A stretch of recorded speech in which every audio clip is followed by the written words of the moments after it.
नवा चित्रपट वगैरे करायचा असेल तर परळी पॅटर्न अवलंबावा, त्यांचा जे काय जवळचा पत्ता वगैरे, काय म्हणायचंय काय तुम्हाला?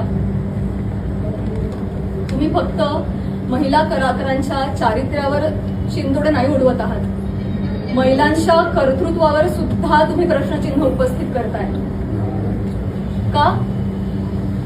कुठल्याही पुरुषाच्या किंवा राजकारण्याच्या तुकड्यांशिवाय एखादी महिला स्वकर्तृत्वावर यशस्वी होऊ शकत नाही का? कष्टांनी आणि मेहनतीनं एखादा माणूस मोठा होतो, याचा तुमचा विश्वास का नाही बसत? ही अशी टिप्पणी करून तुम्ही माझी नाही, आम्हा महिलांची नाही, स्वतःची मानसिकता दाखवताय असं मला वाटतं, आणि ही अतिशय खेदजनक बाब आहे. पाणी आणि